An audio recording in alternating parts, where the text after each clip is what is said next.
ಇನ್ನು ಚನ್ನಪಟ್ಟಣದಲ್ಲಿ ನಿಖಿಲ್ ಕುಮಾರಸ್ವಾಮಿ ಸ್ಪರ್ಧೆ ಮಾಡಬೇಕು ಅನ್ನುವಂತಹ ಒತ್ತಾಯ ಹೆಚ್ಚಾಗಿ ಕೇಳಿ ಬರ್ತಾ ಇದೆ. ಈ ಬಗ್ಗೆ ವರಿಷ್ಠರು ತೀರ್ಮಾನವನ್ನ ಮಾಡ್ತಾರೆ. ನಾನೊಬ್ಬ ಸಾಮಾನ್ಯ ಕಾರ್ಯಕರ್ತನಾಗಿ ಕೆಲಸ ಮಾಡ್ತೀನಿ ಅಂತ ನಿಖಿಲ್ ಕುಮಾರಸ್ವಾಮಿ ಅವರು ಹೇಳಿದ್ದಾರೆ. ಎರಡೂ ಪಕ್ಷದ ವರಿಷ್ಠರು ಕೂತು ಆಯ್ಕೆಯನ್ನ ಮಾಡ್ತಾರೆ. ನಾನು ಕೇವಲ ಪಕ್ಷದ ಕಾರ್ಯಕರ್ತನಾಗಿ ಕೆಲಸ ಮಾಡ್ತೀನಿ, ಮುಂದೆ ಏನಾಗುತ್ತೆ, ವರಿಷ್ಠರು ಯಾವ ರೀತಿಯ ನಿರ್ಧಾರ ತೆಗೆದುಕೊಳ್ತಾರೆ ನೋಡೋಣ ಅಂತ ಕೋಡಂಬಳ್ಳಿ ಗ್ರಾಮದಲ್ಲಿ ನಿಖಿಲ್ ಕುಮಾರಸ್ವಾಮಿ ಅವರು ಹೇಳಿದ್ದಾರೆ. ಈಗಾಗಲೇ ಪಕ್ಷ ಸಂಘಟನೆ ಅಂತ ಜವಾಬ್ದಾರಿ ಇರೋದು ಒಂದು ಕಡೆ ಆದರೆ, ಈ ಬರುವ ಬೈ ಎಲೆಕ್ಷನ್ ವಿಚಾರಕ್ಕಾಗೂ ಹೆಚ್ಚು ಮುತುವರ್ಜಿಯನ್ನ ನಿಖಿಲ್ ವಹಿಸಿದ್ದಾರೆ. ಈ ಮಧ್ಯೆ ನಿಖಿಲ್ಗೆ ಟಿಕೆಟ್ ಸಿಗುತ್ತಾ ಅನ್ನೋದ್ರ ಬಗ್ಗೆಯೂ ಜೋರಾಗಿ ಚರ್ಚೆ ನಡೀತಾ ಇದೆ. ತೀರ್ಮಾನ ಒಟ್ಟಾರೆಯಾಗಿ ಎನ್ಡಿಎ ಅಭ್ಯರ್ಥಿ ಕಣಕ್ಕಿಳಿತಾರೆ ಅಂತಕ್ಕಂಥದ್ದು ಬಹಳ ಸ್ಪಷ್ಟ.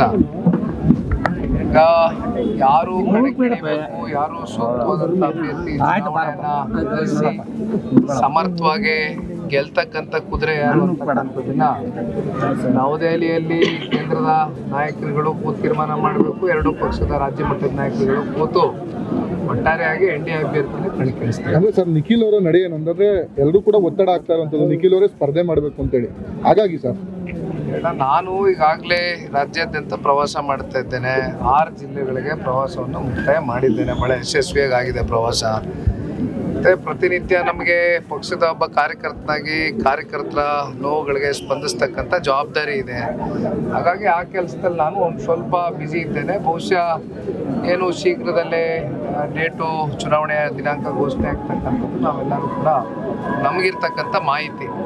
ಹಾಗಾಗಿ ಆ ಹಿನ್ನೆಲೆಯಲ್ಲಿ ಇವತ್ತು ಕೇಂದ್ರದ ಸಚಿವರಾಗಿರ್ತಕ್ಕಂಥ ಸನ್ಮಾನ್ಯ ಕುಮಾರಣ್ಣ ಅವರ ಸಮ್ಮುಖದಲ್ಲಿ ಒಂದು ಬಹಿರಂಗ ಸಭೆಯನ್ನು 5 ಜಿಲ್ಲಾ ಪಂಚಾಯಿತಿ ವ್ಯಾಪ್ತಿಗಳಲ್ಲಿ ಇವತ್ತು ನಮ್ಮ ಪಕ್ಷದ ಕಾರ್ಯಕರ್ತರುಗಳು ಮುಖಂಡರುಗಳು ಏರ್ಪಡಿಸಿದ್ದಾರೆ. ಅದಕ್ಕೆ ಇನ್ನು ಚನ್ನಪಟ್ಟಣದಲ್ಲಿ ನಿಖಿಲ್ ಕುಮಾರಸ್ವಾಮಿ ಸ್ಪರ್ಧೆ ಮಾಡಬೇಕು ಅನ್ನುವಂತಹ ಒತ್ತಾಯ ಹೆಚ್ಚಾಗಿ ಕೇಳಿ ಬರ್ತಾ ಇದೆ. ಈ ಬಗ್ಗೆ ವರಿಷ್ಠರು ತೀರ್ಮಾನವನ್ನ ಮಾಡ್ತಾರೆ. ನಾನೊಬ್ಬ ಸಾಮಾನ್ಯ ಕಾರ್ಯಕರ್ತನಾಗಿ ಕೆಲಸ ಮಾಡ್ತೀನಿ ಅಂತ ನಿಖಿಲ್ ಕುಮಾರಸ್ವಾಮಿ ಅವರು ಹೇಳಿದ್ದಾರೆ.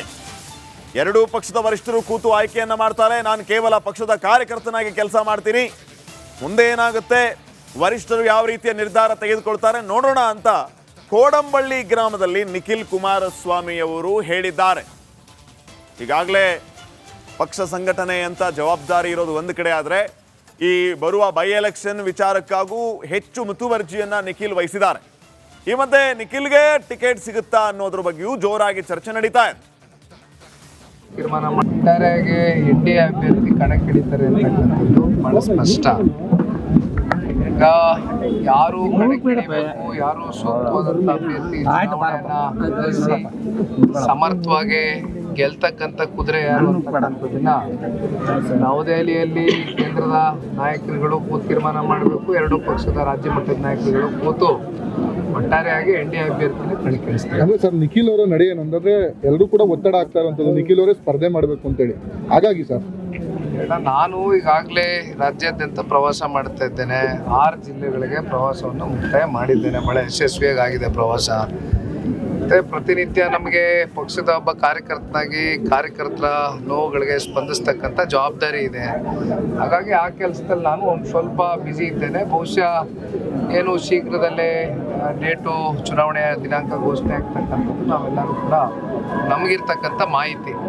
ಹಾಗಾಗಿ ಆ ಹಿನ್ನೆಲೆಯಲ್ಲಿ ಇವತ್ತು ಕೇಂದ್ರದ ಸಚಿವರಾಗಿರ್ತಕ್ಕಂಥ ಸನ್ಮಾನ್ಯ ಕುಮಾರಣ್ಣ ಅವರ ಸಮ್ಮುಖದಲ್ಲಿ ಒಂದು ಬಹಿರಂಗ ಸಭೆಯನ್ನು 5 ಜಿಲ್ಲಾ ಪಂಚಾಯಿತಿ ವ್ಯಾಪ್ತಿಗಳಲ್ಲಿ ಇವತ್ತು ನಮ್ಮ ಪಕ್ಷದ ಕಾರ್ಯಕರ್ತರುಗಳು ಮುಖಂಡರುಗಳು ಏರ್ಪಡಿಸಿದ್ದಾರೆ. ಅದಕ್ಕೆ ಇನ್ನು ಚನ್ನಪಟ್ಟಣದಲ್ಲಿ ನಿಖಿಲ್ ಕುಮಾರಸ್ವಾಮಿ ಸ್ಪರ್ಧೆ ಮಾಡಬೇಕು ಅನ್ನುವಂತಹ ಒತ್ತಾಯ ಹೆಚ್ಚಾಗಿ ಕೇಳಿ ಬರ್ತಾ ಇದೆ. ಈ ಬಗ್ಗೆ ವರಿಷ್ಠರು ತೀರ್ಮಾನವನ್ನ ಮಾಡ್ತಾರೆ. ನಾನೊಬ್ಬ ಸಾಮಾನ್ಯ ಕಾರ್ಯಕರ್ತನಾಗಿ ಕೆಲಸ ಮಾಡ್ತೀನಿ ಅಂತ ನಿಖಿಲ್ ಕುಮಾರಸ್ವಾಮಿ ಅವರು ಹೇಳಿದ್ದಾರೆ. ಎರಡೂ ಪಕ್ಷದ ವರಿಷ್ಠರು ಕೂತು ಆಯ್ಕೆಯನ್ನ ಮಾಡ್ತಾರೆ. ನಾನು ಕೇವಲ ಪಕ್ಷದ ಕಾರ್ಯಕರ್ತನಾಗಿ ಕೆಲಸ ಮಾಡ್ತೀನಿ, ಮುಂದೆ ಏನಾಗುತ್ತೆ, ವರಿಷ್ಠರು ಯಾವ ರೀತಿಯ ನಿರ್ಧಾರ ತೆಗೆದುಕೊಳ್ತಾರೆ ನೋಡೋಣ ಅಂತ ಕೋಡಂಬಳ್ಳಿ ಗ್ರಾಮದಲ್ಲಿ ನಿಖಿಲ್ ಕುಮಾರಸ್ವಾಮಿ ಅವರು ಹೇಳಿದ್ದಾರೆ. ಈಗಾಗಲೇ ಪಕ್ಷ ಸಂಘಟನೆ ಅಂತ ಜವಾಬ್ದಾರಿ ಇರೋದು ಒಂದು ಕಡೆ ಆದರೆ, ಈ ಬರುವ ಬೈ ಎಲೆಕ್ಷನ್ ವಿಚಾರಕ್ಕಾಗೂ ಹೆಚ್ಚು ಮುತುವರ್ಜಿಯನ್ನ ನಿಖಿಲ್ ವಹಿಸಿದ್ದಾರೆ. ಈ ಮಧ್ಯೆ ನಿಖಿಲ್ಗೆ ಟಿಕೆಟ್ ಸಿಗುತ್ತಾ ಅನ್ನೋದ್ರ ಬಗ್ಗೆಯೂ ಜೋರಾಗಿ ಚರ್ಚೆ ನಡೀತಾ ಇದೆ. ತೀರ್ಮಾನ ಒಟ್ಟಾರೆಯಾಗಿ ಎನ್ಡಿಎ ಅಭ್ಯರ್ಥಿ ಕಣಕ್ಕಿಳಿತಾರೆ ಅಂತಕ್ಕಂಥದ್ದು ಬಹಳ ಸ್ಪಷ್ಟ. ಈಗ ಈಗ ಯಾರು ಕಣಕ್ಕಿಳಿಬೇಕು, ಯಾರು ಸೂಕ್ತವಾದಂತ ಅಭ್ಯರ್ಥಿ ಚುನಾವಣೆಯನ್ನ ಎದುರಿಸಿ ಸಮರ್ಥವಾಗಿ ಗೆಲ್ತಕ್ಕಂಥ ಕುದುರೆ ಯಾರು ಅಂತಕ್ಕಂಥದ್ದನ್ನ ನವದೆಹಲಿಯಲ್ಲಿ ಕೇಂದ್ರದ ನಾಯಕರುಗಳು ಕೂತು ತೀರ್ಮಾನ ಮಾಡಬೇಕು. ಎರಡೂ ಪಕ್ಷದ ರಾಜ್ಯ ಮಟ್ಟದ ನಾಯಕರುಗಳು ಕೂತು ಒಟ್ಟಾರೆಯಾಗಿ NDA ಅಭ್ಯರ್ಥಿನ ಕಣಕ್ಕಿಳಿಸ್ತಾರೆ. ಅಂದ್ರೆ ಸರ್, ನಿಖಿಲ್ ಅವರ ನಡೆ ಏನಂದ್ರೆ ಎಲ್ಲರೂ ಕೂಡ ಒತ್ತಡ ಆಗ್ತಾ ಇರುವಂತದ್ದು ನಿಖಿಲ್ ಅವರೇ ಸ್ಪರ್ಧೆ ಮಾಡಬೇಕು ಅಂತೇಳಿ. ಹಾಗಾಗಿ ಸರ್, ನಾನು ಈಗಾಗಲೇ ರಾಜ್ಯಾದ್ಯಂತ ಪ್ರವಾಸ ಮಾಡ್ತಾ ಇದ್ದೇನೆ. 6 ಜಿಲ್ಲೆಗಳಿಗೆ ಪ್ರವಾಸವನ್ನು ಮುಕ್ತಾಯ ಮಾಡಿದ್ದೇನೆ. ಬಹಳ ಯಶಸ್ವಿಯಾಗಿ ಆಗಿದೆ ಪ್ರವಾಸ. ಮತ್ತು ಪ್ರತಿನಿತ್ಯ ನಮಗೆ ಪಕ್ಷದ ಒಬ್ಬ ಕಾರ್ಯಕರ್ತನಾಗಿ ಕಾರ್ಯಕರ್ತರ ನೋವುಗಳಿಗೆ ಸ್ಪಂದಿಸ್ತಕ್ಕಂಥ ಜವಾಬ್ದಾರಿ ಇದೆ. ಹಾಗಾಗಿ ಆ ಕೆಲಸದಲ್ಲಿ ನಾನು ಒಂದು ಸ್ವಲ್ಪ ಬ್ಯುಸಿ ಇದ್ದೇನೆ. ಬಹುಶಃ ಏನು ಶೀಘ್ರದಲ್ಲೇ ಡೇಟು ಚುನಾವಣೆಯ ದಿನಾಂಕ ಘೋಷಣೆ ಆಗ್ತಕ್ಕಂಥದ್ದು ನಾವೆಲ್ಲರೂ ಕೂಡ ನಮಗಿರ್ತಕ್ಕಂಥ ಮಾಹಿತಿ. ಹಾಗಾಗಿ ಆ ಹಿನ್ನೆಲೆಯಲ್ಲಿ ಇವತ್ತು ಕೇಂದ್ರದ ಸಚಿವರಾಗಿರ್ತಕ್ಕಂಥ ಸನ್ಮಾನ್ಯ ಕುಮಾರಣ್ಣ ಅವರ ಸಮ್ಮುಖದಲ್ಲಿ ಒಂದು ಬಹಿರಂಗ ಸಭೆಯನ್ನು 5 ಜಿಲ್ಲಾ ಪಂಚಾಯಿತಿ ವ್ಯಾಪ್ತಿಗಳಲ್ಲಿ ಇವತ್ತು ನಮ್ಮ ಪಕ್ಷದ ಕಾರ್ಯಕರ್ತರುಗಳು ಮುಖಂಡರುಗಳು ಏರ್ಪಡಿಸಿದ್ದಾರೆ. ಅದಕ್ಕೆ ಇನ್ನು ಚನ್ನಪಟ್ಟಣದಲ್ಲಿ ನಿಖಿಲ್ ಕುಮಾರಸ್ವಾಮಿ ಸ್ಪರ್ಧೆ ಮಾಡಬೇಕು ಅನ್ನುವಂತಹ ಒತ್ತಾಯ ಹೆಚ್ಚಾಗಿ ಕೇಳಿ ಬರ್ತಾ ಇದೆ. ಈ ಬಗ್ಗೆ ವರಿಷ್ಠರು ತೀರ್ಮಾನವನ್ನ ಮಾಡ್ತಾರೆ. ನಾನೊಬ್ಬ ಸಾಮಾನ್ಯ ಕಾರ್ಯಕರ್ತನಾಗಿ ಕೆಲಸ ಮಾಡ್ತೀನಿ ಅಂತ ನಿಖಿಲ್ ಕುಮಾರಸ್ವಾಮಿ ಅವರು ಹೇಳಿದ್ದಾರೆ. ಎರಡೂ ಪಕ್ಷದ ವರಿಷ್ಠರು ಕೂತು ಆಯ್ಕೆಯನ್ನ ಮಾಡ್ತಾರೆ. ನಾನು ಕೇವಲ ಪಕ್ಷದ ಕಾರ್ಯಕರ್ತನಾಗಿ ಕೆಲಸ ಮಾಡ್ತೀನಿ, ಮುಂದೆ ಏನಾಗುತ್ತೆ, ವರಿಷ್ಠರು ಯಾವ ರೀತಿಯ ನಿರ್ಧಾರ ತೆಗೆದುಕೊಳ್ತಾರೆ ನೋಡೋಣ ಅಂತ ಕೋಡಂಬಳ್ಳಿ ಗ್ರಾಮದಲ್ಲಿ ನಿಖಿಲ್ ಕುಮಾರಸ್ವಾಮಿ ಅವರು ಹೇಳಿದ್ದಾರೆ. ಈಗಾಗಲೇ ಪಕ್ಷ ಸಂಘಟನೆ ಅಂತ ಜವಾಬ್ದಾರಿ ಇರೋದು ಒಂದು ಕಡೆ ಆದರೆ, ಈ ಬರುವ ಬೈ ಎಲೆಕ್ಷನ್ ವಿಚಾರಕ್ಕಾಗೂ ಹೆಚ್ಚು ಮುತುವರ್ಜಿಯನ್ನ ನಿಖಿಲ್ ವಹಿಸಿದ್ದಾರೆ. ಈ ಮಧ್ಯೆ ನಿಖಿಲ್ಗೆ ಟಿಕೆಟ್ ಸಿಗುತ್ತಾ ಅನ್ನೋದ್ರ ಬಗ್ಗೆಯೂ ಜೋರಾಗಿ ಚರ್ಚೆ ನಡೀತಾ ಇದೆ. ತೀರ್ಮಾನ ಒಟ್ಟಾರೆಯಾಗಿ NDA ಅಭ್ಯರ್ಥಿ ಕಣಕ್ಕಿಳಿತಾರೆ ಅಂತಕ್ಕಂಥದ್ದು ಬಹಳ ಸ್ಪಷ್ಟ. ಈಗ ಯಾರು ಕಣಕ್ಕಿಳಿಬೇಕು, ಯಾರು ಸೂಕ್ತವಾದಂತ ಅಭ್ಯರ್ಥಿ ಚುನಾವಣೆಯನ್ನ ಎದುರಿಸಿ ಸಮರ್ಥವಾಗಿ ಗೆಲ್ತಕ್ಕಂಥ ಕುದುರೆ ಯಾರು ಅಂತಕ್ಕಂಥದ್ದನ್ನ ನವದೆಹಲಿಯಲ್ಲಿ ಕೇಂದ್ರದ ನಾಯಕರುಗಳು ಕೂತು ತೀರ್ಮಾನ ಮಾಡಬೇಕು. ಎರಡೂ ಪಕ್ಷದ ರಾಜ್ಯ ಮಟ್ಟದ ನಾಯಕರುಗಳು ಕೂತು ಒಟ್ಟಾರೆಯಾಗಿ NDA ಅಭ್ಯರ್ಥಿನ ಕಣಕ್ಕಿಳಿಸ್ತಾರೆ. ಅಂದ್ರೆ ಸರ್, ನಿಖಿಲ್ ಅವರ ನಡೆ ಏನಂದ್ರೆ ಎಲ್ಲರೂ ಕೂಡ ಒತ್ತಡ ಆಗ್ತಾ ಇರುವಂತದ್ದು ನಿಖಿಲ್ ಅವರೇ ಸ್ಪರ್ಧೆ ಮಾಡಬೇಕು ಅಂತೇಳಿ. ಹಾಗಾಗಿ ಸರ್, ನಾನು ಈಗಾಗಲೇ ರಾಜ್ಯಾದ್ಯಂತ ಪ್ರವಾಸ ಮಾಡ್ತಾ ಇದ್ದೇನೆ. 6 ಜಿಲ್ಲೆಗಳಿಗೆ ಪ್ರವಾಸವನ್ನು ಮುಕ್ತಾಯ ಮಾಡಿದ್ದೇನೆ. ಬಹಳ ಯಶಸ್ವಿಯಾಗಿ ಆಗಿದೆ ಪ್ರವಾಸ. ಮತ್ತು ಪ್ರತಿನಿತ್ಯ ನಮಗೆ ಪಕ್ಷದ ಒಬ್ಬ ಕಾರ್ಯಕರ್ತನಾಗಿ ಕಾರ್ಯಕರ್ತರ ನೋವುಗಳಿಗೆ ಸ್ಪಂದಿಸ್ತಕ್ಕಂಥ ಜವಾಬ್ದಾರಿ ಇದೆ.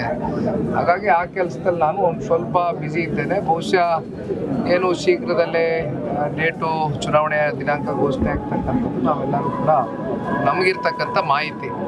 ಹಾಗಾಗಿ ಆ ಹಿನ್ನೆಲೆಯಲ್ಲಿ ಇವತ್ತು ಕೇಂದ್ರದ ಸಚಿವರಾಗಿರ್ತಕ್ಕಂಥ ಸನ್ಮಾನ್ಯ ಕುಮಾರಣ್ಣ ಅವರ ಸಮ್ಮುಖದಲ್ಲಿ ಒಂದು ಬಹಿರಂಗ ಸಭೆಯನ್ನು 5 ಜಿಲ್ಲಾ ಪಂಚಾಯಿತಿ ವ್ಯಾಪ್ತಿಗಳಲ್ಲಿ ಇವತ್ತು ನಮ್ಮ ಪಕ್ಷದ ಕಾರ್ಯಕರ್ತರುಗಳು ಮುಖಂಡರುಗಳು ಏರ್ಪಡಿಸಿದ್ದಾರೆ. ಅದಕ್ಕೆ